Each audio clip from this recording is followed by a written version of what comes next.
It's a great pleasure to join you all at the forum this evening. I thank the organizers for their excellent arrangements and meticulous preparations.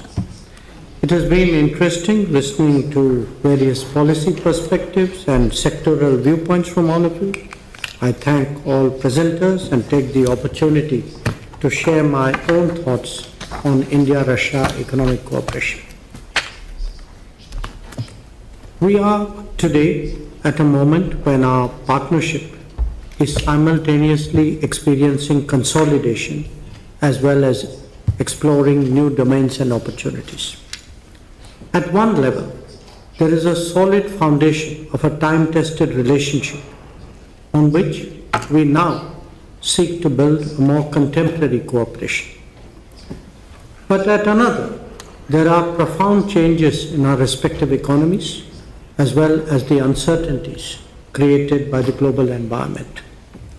How to grow business and how to deepen cooperation are no longer simple propositions. Let me start with the big picture.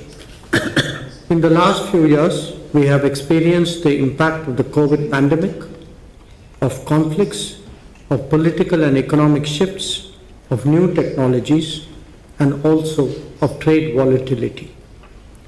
Each was unique in itself, but together they hold some common lessons.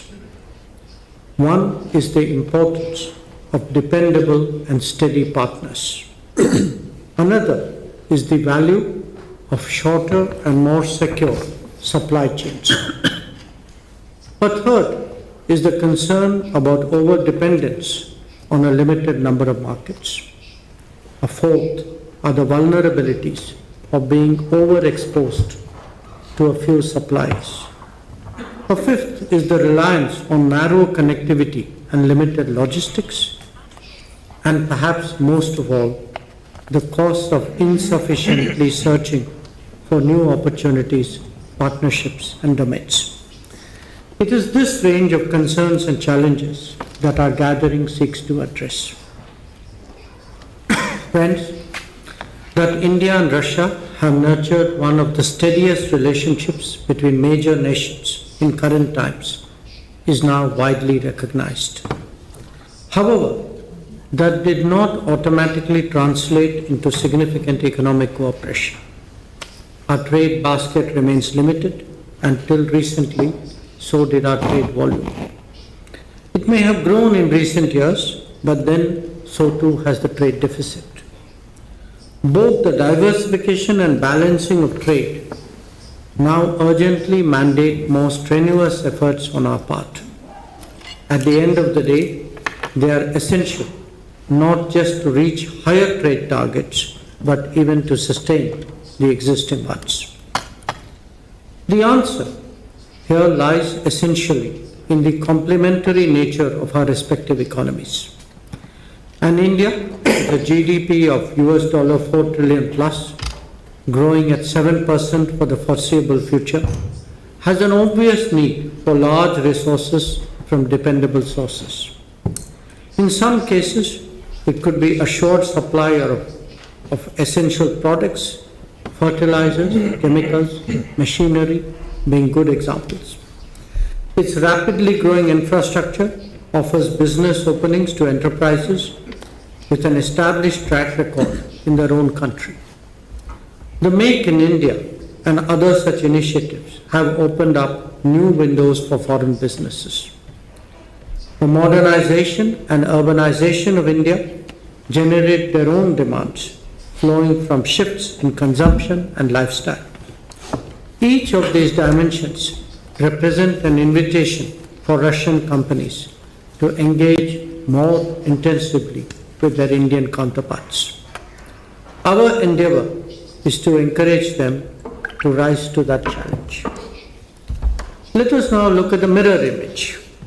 India is increasingly a quality producer of goods on a large scale.